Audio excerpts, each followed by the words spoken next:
What's good with y'all? Today I had the privilege of working on some playing card designs for an organization in my city known as Tone.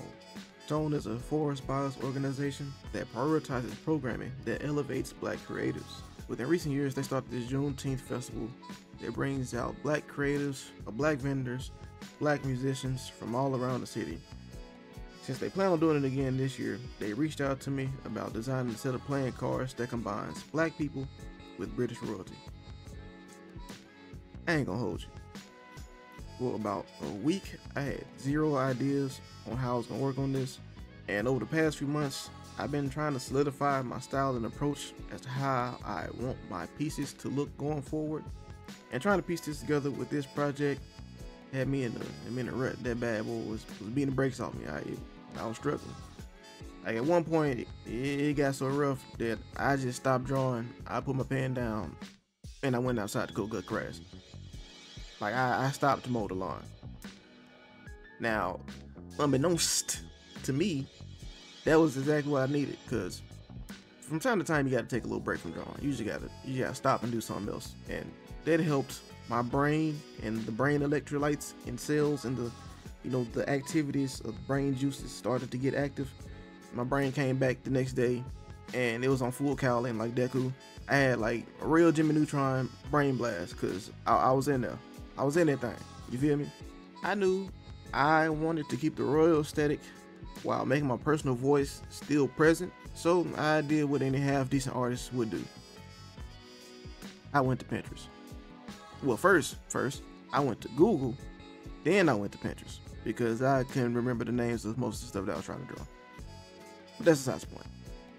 When I got to Pinterest, I started to think about all the different time periods of art, and one of the first ones that came to mind when I think of royalty is the Renaissance paintings. The paintings like kings. I thought of King Louis, King Henry, the paintings of the ambassadors. These paintings helped me get some ideas flowing as far as how I thought about how I want to costume these characters, design them up. I haven't watched the show Bridgerton, but it was one of the shows that they recommended to me when they first pitched the idea. And so I took some inspiration, a couple references from there, as well as, some of my favorite artists like Akira, by Katsuhiro Otomo. Took a little bit of Art Nouveau influence, and favorite time period of all time, the Baroque. I'm a pretty big fan of Gian Lorenzo Bernini's work, his sculpture work in particular. So I wanted to be sure to give a little nod to him that can be seen in some of the framing.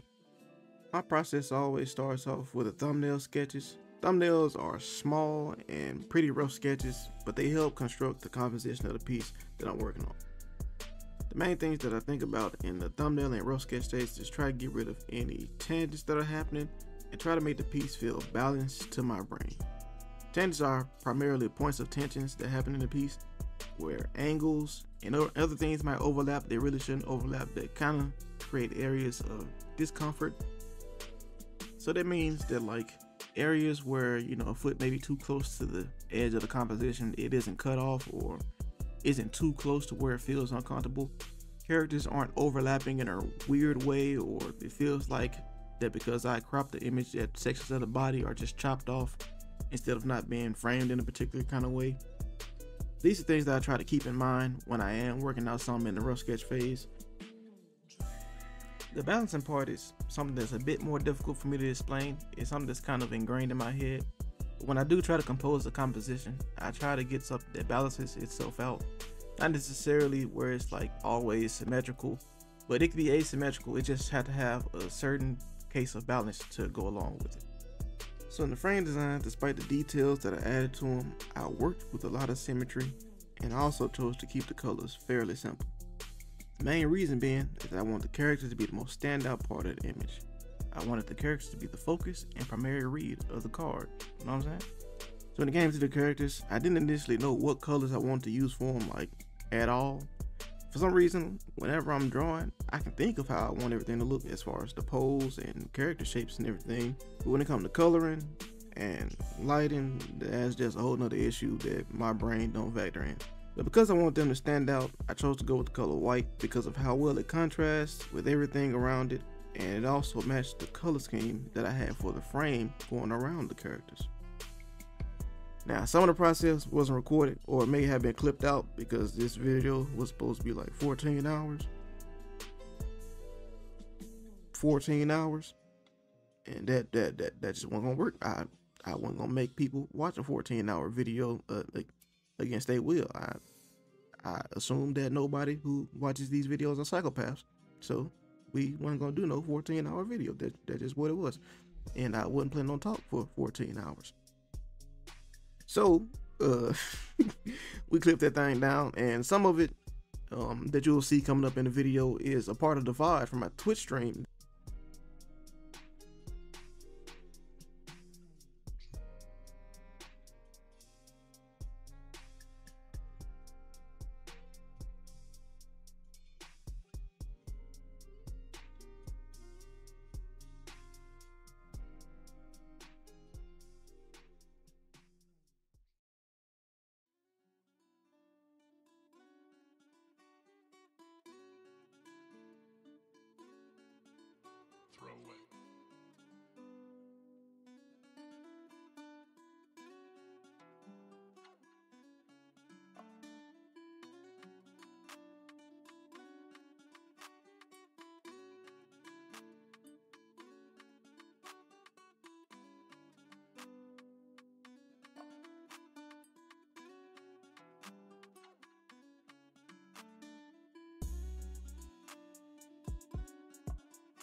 One of the designs I was working with for a potential back of the card designs, I wanted to have a slight spin on the African American flag. So initially I tried to keep true to how the flag looked with the red, black, and gold sword, but it didn't work from a design standpoint, and the colors wasn't matching as well as I wanted them to. And plus they wanted the name tone, and they wanted to have my name on there as well. So I decided to just change the colors around to where the colors on the side are green and the text is red.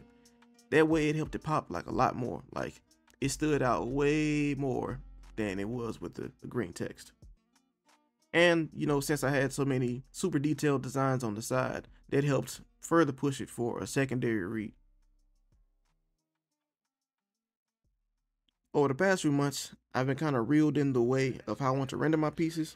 I know that I really enjoy working with line art and cross-hatching and all that, and I enjoy working with rendering to a certain extent. I'm kind of somewhere in the area or realm of Rhino Tuna, 2964KO, he's an artist on Twitter, Yusuke Murata, the artist for One Punch Man, and even some of the homies like Viper, and Kanonot. They all in the realm and level of rendering of how I'd want my own work to look. So when it comes to the rendering on the characters that you see here, that was kind of what I was going for.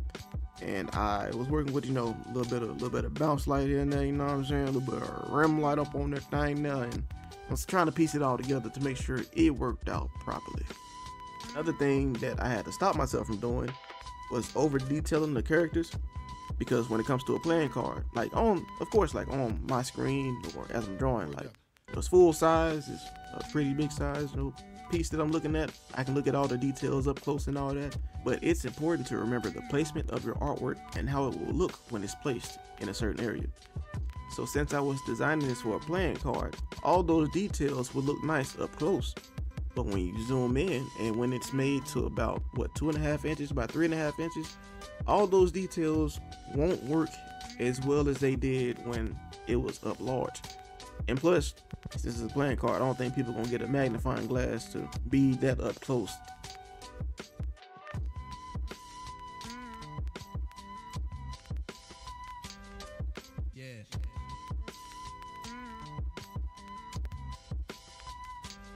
what I'm saying?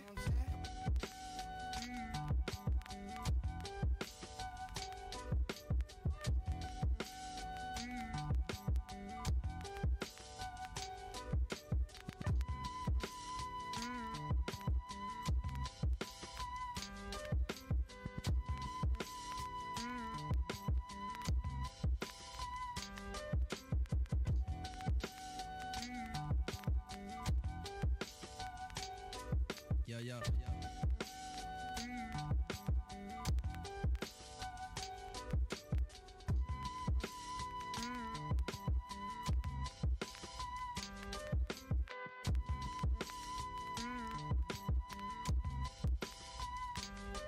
Yeah.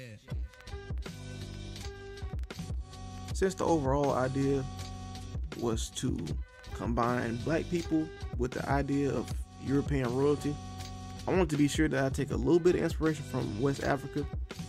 So when it comes to how I designed the Jack character, I primarily took reference from the Hausa and how some of the men wore these wrapped headdresses with fabric that hangs around on the side of it. After I added a little bit of red to the king's robe and the sash for the Jack, I think that's when the color palette was really set in stone, because that red popped. It added a little bit of personality to the characters, so I decided to keep on using it going forward on everything else and finding different ways to sneak it into the rest of the characters. But yeah, I think that's all I got for now. I'm gonna let the rest of this video play out. Hope y'all enjoy it, and I'm gonna hit y'all back up at the end.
Yeah.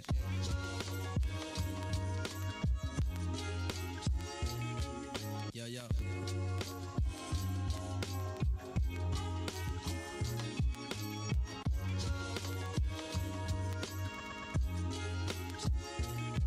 Yo, yo.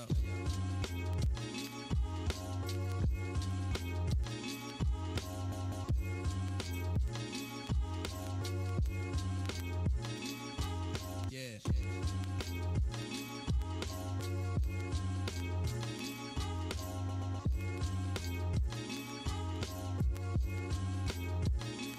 Word up.